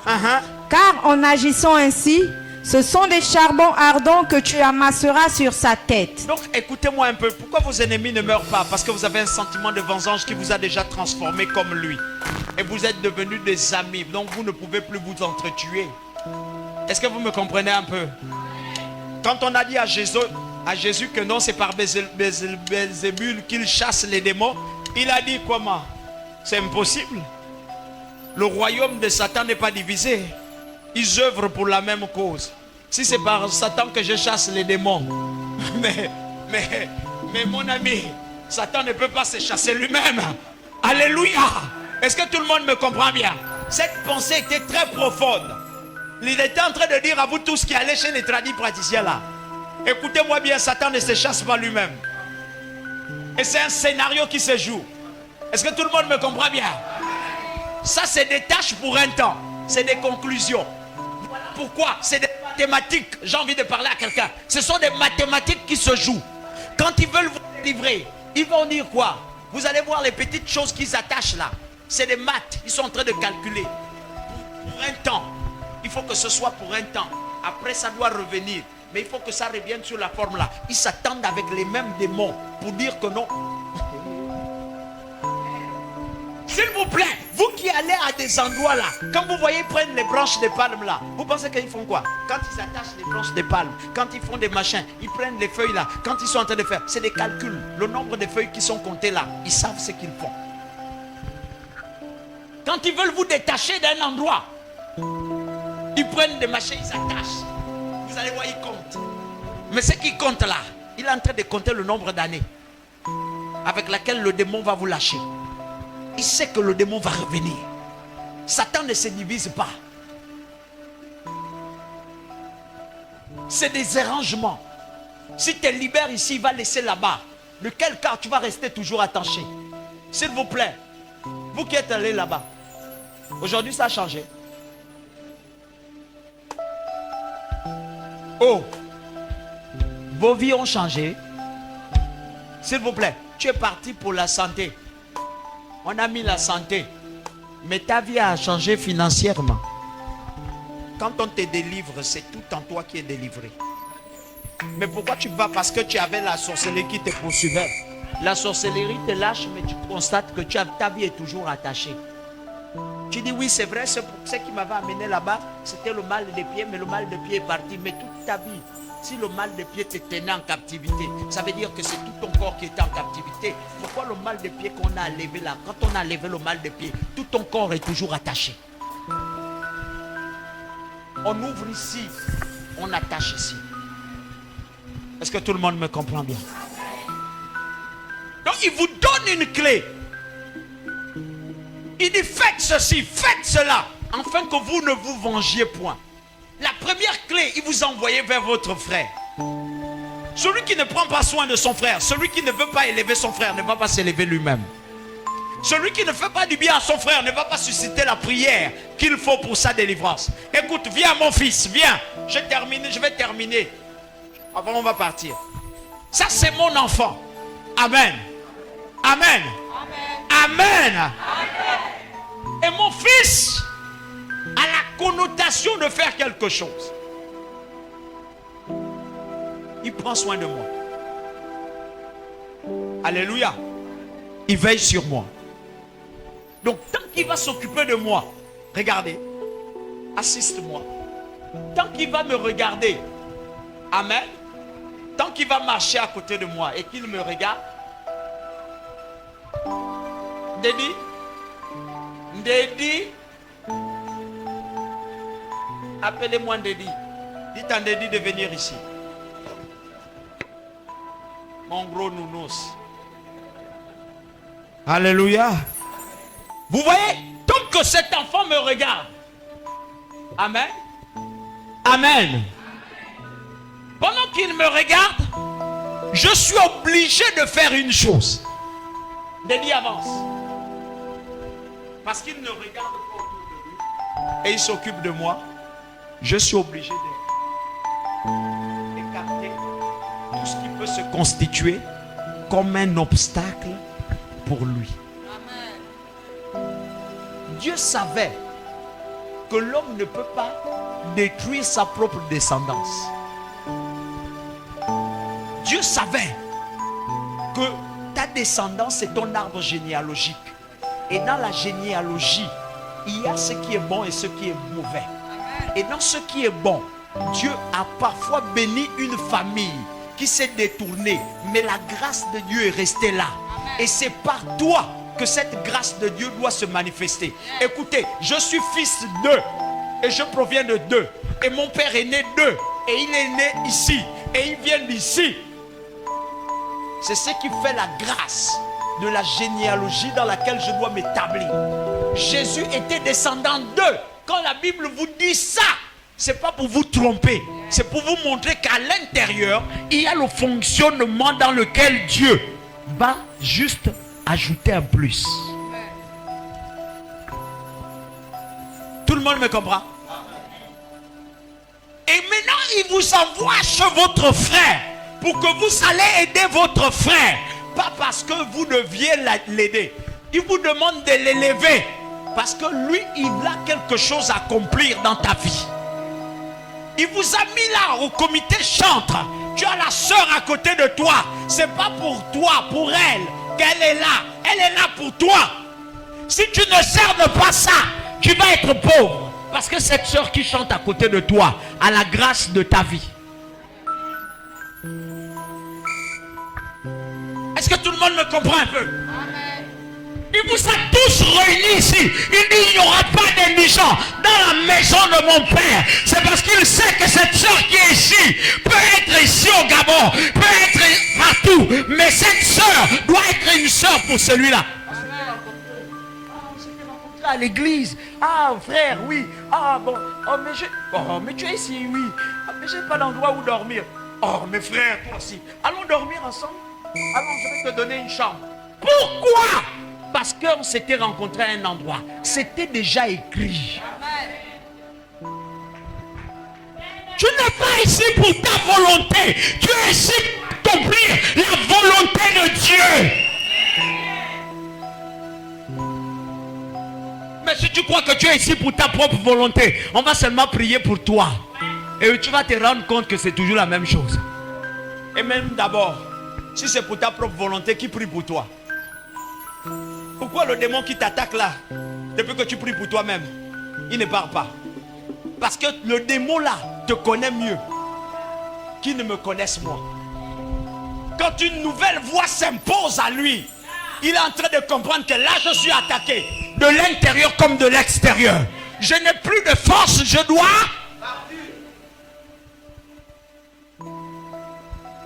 Maintenant, vous regardez jusqu'où la vengeance vous amène. Il vous amène à renier ce qui fait votre force. Il te met en conflit avec tes frères. Pour que celui qui doit te bénir, tu le tues. Pour que celui qui doit t'amener loin, tu le rabaisses. Pour que celui qui doit t'épauler, tu le tues. Pour que tu tues toutes les grâces qui sont autour de toi. S'il vous plaît, mesdames et messieurs, ta grâce ne vient pas de toi-même. Ta grâce est mise dans la vie de quelqu'un. Qu'il soit petit, qu'il soit grand, il y aura un jour, tu vas dire non, j'ai besoin de soulever la bouteille de gaz. Mais toi, tu n'as plus la force pour le faire. Mais lui qui est à côté de toi là, pourquoi c'est lui qui est à côté de toi? Même quand Dieu vous donne les enfants, c'est pour que vous accomplissez le plan de Dieu. Est-ce que tout le monde me comprend bien? Amen. Quand ses ennemis se lèvent contre lui, ce n'est pas lui qui doit se présenter. J'ai déjà enseigné ça ici. Est-ce que tout le monde me comprend? Celui qui se présente, c'est moi. C'est une technique avec laquelle Dieu est. Il se présente pour que quand lui veut taper, il me tape moi. Et c'est parce qu'il m'a tapé moi. Dans mon sang, il n'y a pas son ADN. Dans mon sang, il n'y a pas sa connaissance. Dans mon esprit, il n'y a rien de lui. Donc je ne le connais pas. Et je vais crier dans l'esprit de Dieu. Et comme la Bible dit, ne touchez pas à mes ouins. Et il dit, ne faites pas de mal à qui? Donc si lui me touche, la parole de Dieu se lève. Et je le fais du mal. Et je n'ai pas de compte à rendre. Pourquoi? Parce que je n'ai pas son ADN. Quand Dieu vous envoie à l'église, c'est pour avoir des frères avec lesquels vous allez prier. Nous allons dans le camp ennemi pour arracher ce que le diable. Nous allons dans le camp ennemi pour arracher ce que le diable. Satan. Est-ce que vous savez ce qui va se passer? Est-ce que vous savez ce qui va se passer? Quand l'église se met à chanter comme ça, est-ce que l'église connaît ce qui se passe là? Parce que quand vous vous mettez dans cette technique-là, vous ne connaissez pas ce qui se passe. Vous suivez seulement le rythme là. Alléluia. Nous allons dans le camp ennemi. Alléluia. En principe, ce n'est pas nous allons dans le camp ennemi. Je vais vous expliquer. Alléluia. C'est quoi le problème? Pendant que nous sommes ici, réglez vos problèmes, sinon j'arrête les micros. Amen. Pendant que nous sommes ici et que nous disons, nous allons dans le camp ennemi. Vous dites bien, nous allons. En principe, moi je suis en train de dire, hein? Amène-moi dans ton camp ennemi pour arracher ce que le diable t'a volé. Je m'avais dans ton camp ennemi. Est-ce que vous comprenez? Et lui, il fait de même. Il dit, amène-moi dans ton camp ennemi. Pourquoi? Parce que l'Église a reçu le pouvoir et l'autorité de marcher sur les puissances diaboliques. Tu ne peux pas te délivrer. Tu ne peux pas te délivrer. Parce que le diable de ta maison, amen, lorsqu'il t'a consacré, il a fait ça depuis l'âge de 6 ans, ou depuis l'âge de 3 ans, ou depuis l'âge de 5 ans, ou depuis des mois. Est-ce que vous me comprenez? Et ce qu'il a fait en toi, il t'a fait manger un aliment. Pour que cet aliment devienne toi. et pour que toi tu deviennes lui. Donc, si aujourd'hui, tu as 40 ans, l'animal aussi a en toi, le démon en toi, à quel âge?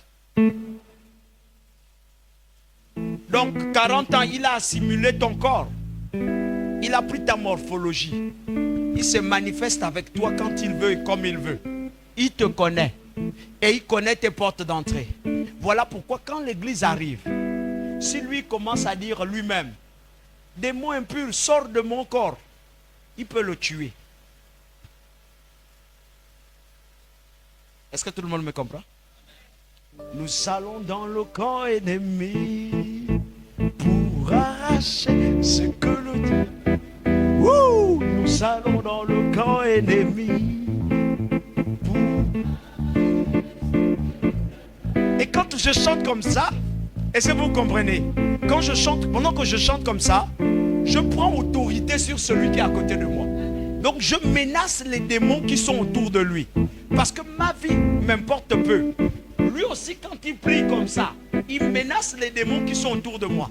Voilà pourquoi dans l'église, vous allez constater que quand on fait la délivrance, un esprit sort ici. Et il va s'allier avec un autre qui n'a pas l'habitude, qui ne chante pas, qui est là en admiration. Est-ce que je parle à quelqu'un? Écoutez-moi bien. Qu'est-ce qui se passe? Qu'est-ce qui se passe? Ce qui se passe, c'est que le démon qui se trouve en lui est un esprit de zoo. Tout le monde me comprend? Il voit l'esprit de chose chez Ndedi. Et mon fils Ndedi est réfractaire, il s'en fout. Tout ce que vous faites à lui, il est en train d'analyser seulement que, regarde, là, il va encore tomber. Ah, tous les jours, on est fatigué. Ah, tiens, regarde-les. Ah, Papa Tony, fais vite, moi, je vais partir. Amen. Ce raisonnement intérieur ne vient pas de lui. Ça vient de la puissance maléfique qui est en lui.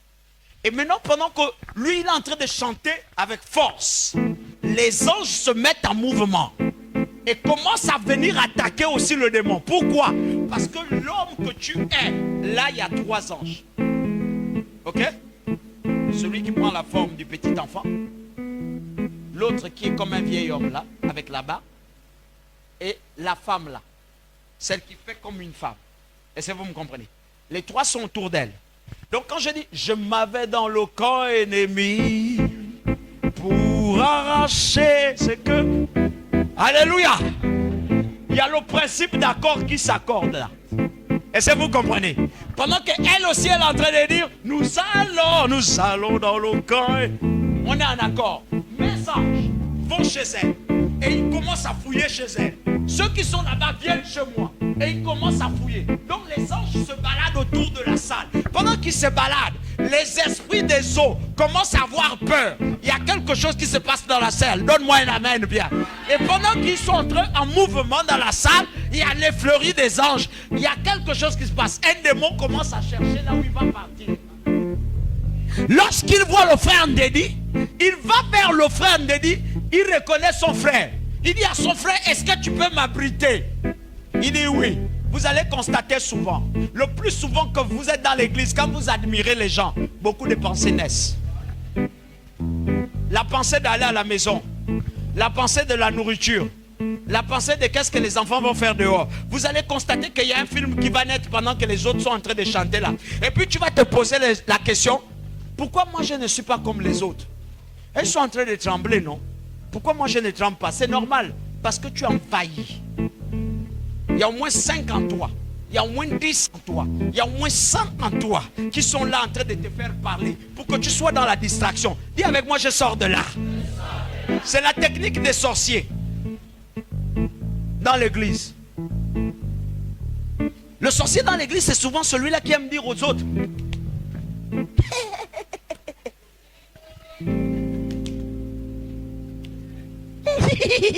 Mon frère, c'est les démons. C'est pas que tu es intéressant, c'est les démons. Donne-moi un amen bien. Ce sont les démons qui te font... Attends, ils ne cherchent que les occasions des gens qui tombent.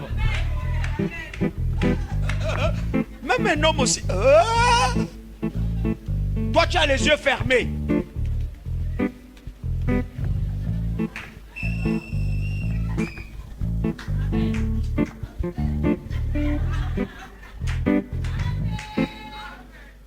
Est-ce que ça va pour tout le monde? C'est une technique que je vous donne en fait. Alléluia. Nous sommes toujours dans notre message, mais c'est une technique que je te donne. Il faut constater, hein, souvent les démons vous distraient. Les démons vous amènent à être dans la distraction parce qu'ils veulent opérer. Et tu finis, tu sors du culte là, comme tu es rentré. Il y avait quoi dans le culte? Oh, l'ambiance, oh, la louange, je te dis qu'à chauffer. C'est la routine, hein? Les choses sont tombées, mais ils vont encore être les mêmes. C'est toi qui es la même personne. Moi, un amen bien. C'est toi qui ne changes jamais, mais les autres changent un peu. Donne-moi un amen bien. Amen. C'est bien? Asseyez-vous les gars. C'est bon. On est en train de terminer. On s'en va. Amen. Je crois qu'on a terminé. Prochainement, on va continuer. Mais je crois que cette fois-ci, on a terminé. Pour vaincre l'esprit de vengeance, je termine seulement avec ça. Pour vaincre l'esprit de vengeance, la première chose qu'il faut se poser, c'est première chose, c'est se dire en soi, excusez-moi, première chose à se dire en soi, c'est que vous n'êtes pas compétitif ou en compétition avec qui que ce soit. Pour vaincre l'esprit de rivalité ou de vengeance, la première chose qu'on doit se poser en soi, c'est que vous n'êtes pas en compétition avec qui que ce soit, car vous êtes appelé à fonctionner dans le temps de Dieu. Vous n'êtes pas en compétition avec qui que ce soit, mais vous êtes appelé à fonctionner dans le temps de Dieu.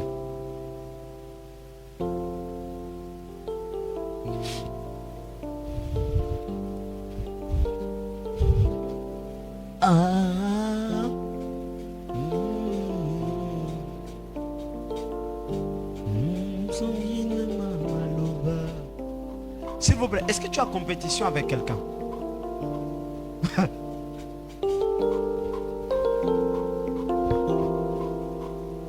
Tu n'es pas en compétition avec quelqu'un?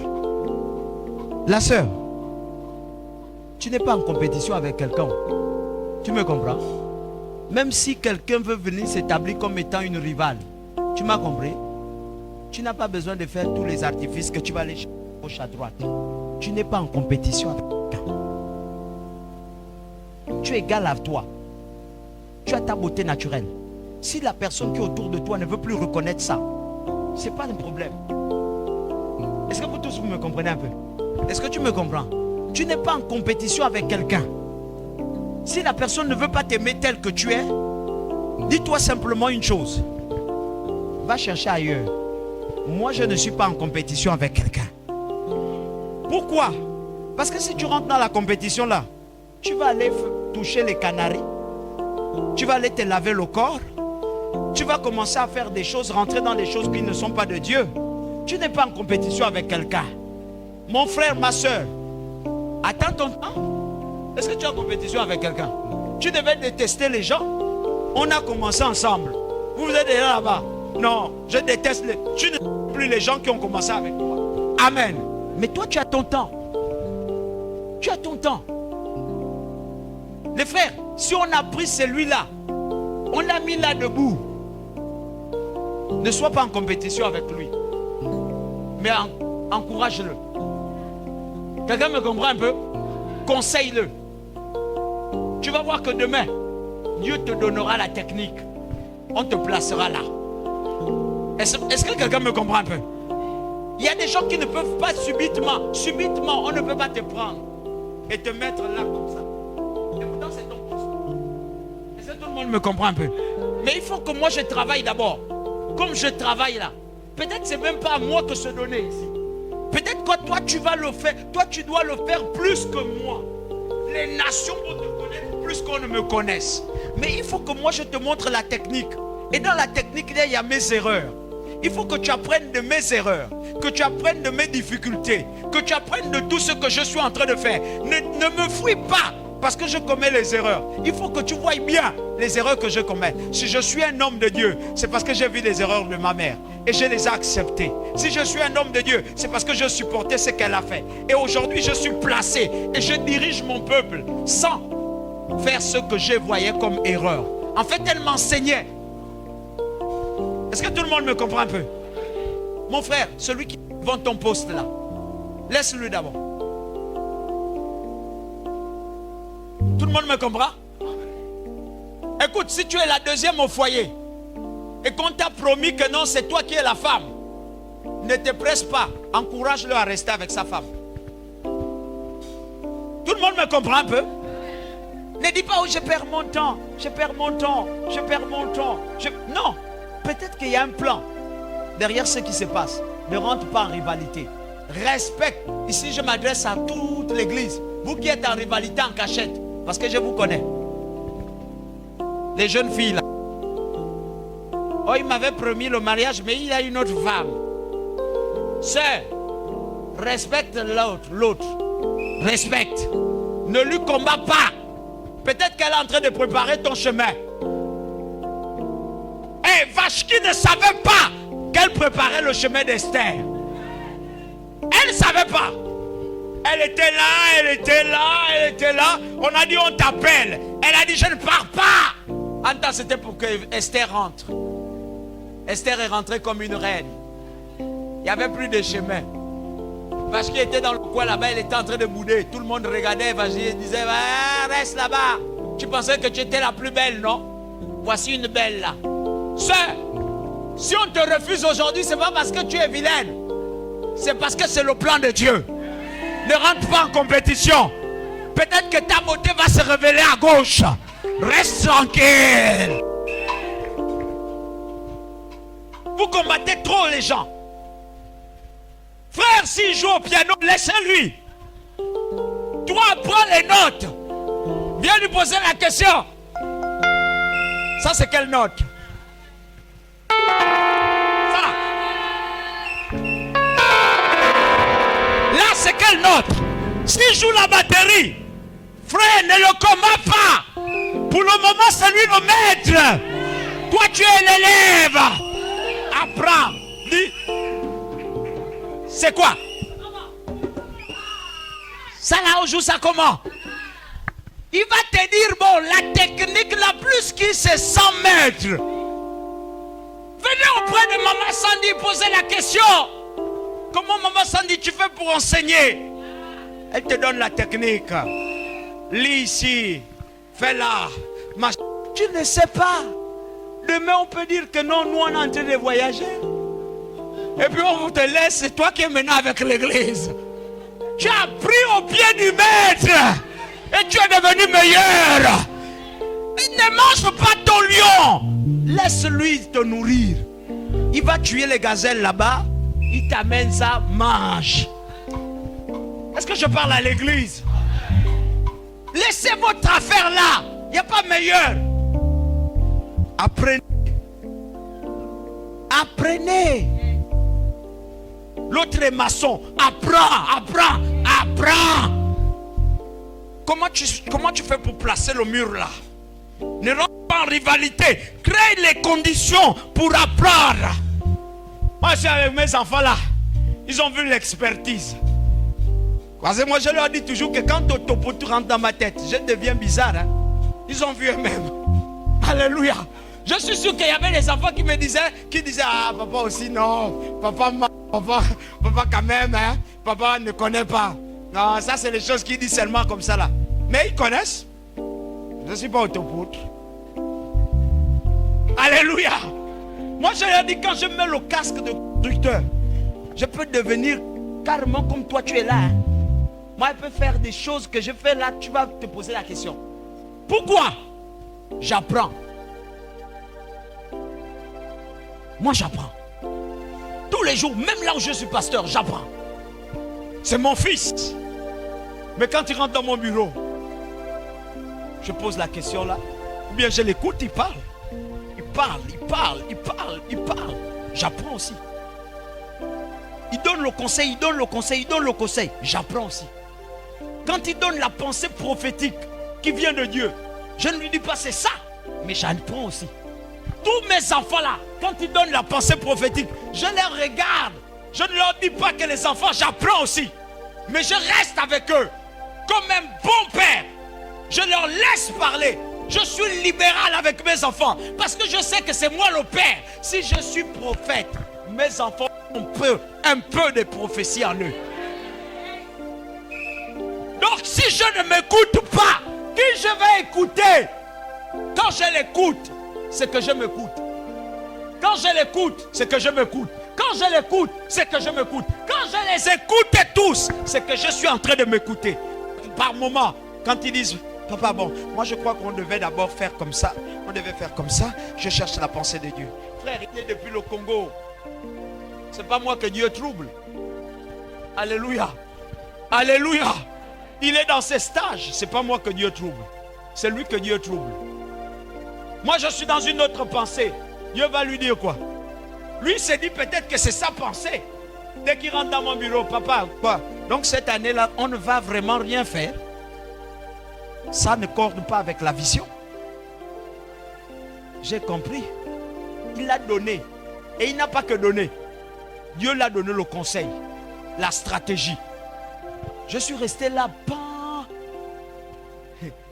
Dès qu'il est sorti, j'ai prié.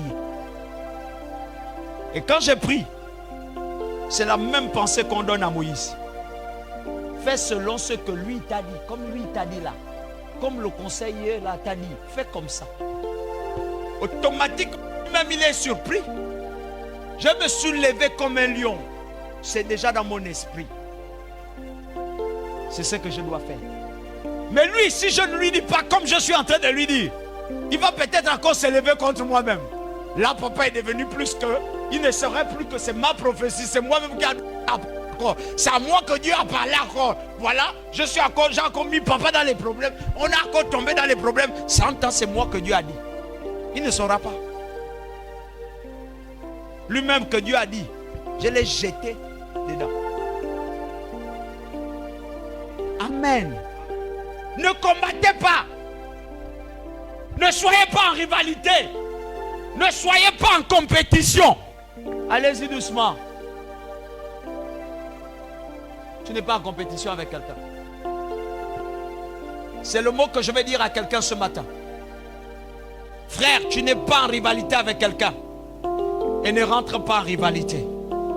Dis à ton frère, touche-le à l'épaule, dis-lui seulement, je ne suis pas en rivalité avec toi.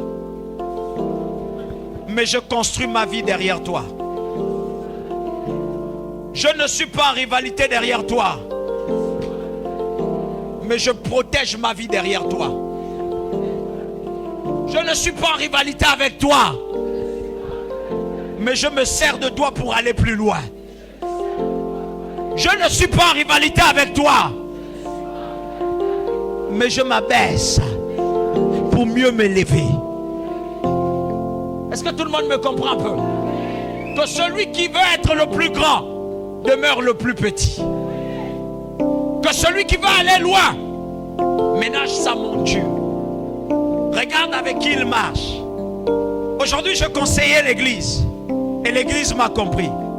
C'est un conseil qui est prévu pour vous qui êtes là. Les autres qui sont restés à la maison, qui sont certainement fatigués parce que hier ils étaient à Kangoka. Alléluia. Il n'y a pas de problème, c'est une bonne chose. Mais il fallait venir quand même à l'église. Kangoka plus ici, c'est un bon bout. Donne-moi un amen bien. Oh, Kangoka, c'est un grand frère. Il a fait son travail. Mais il fallait venir compléter ici. Pour que tu comprennes comment tu vas être délivré. Alléluia. Lève-toi et acclame Jésus.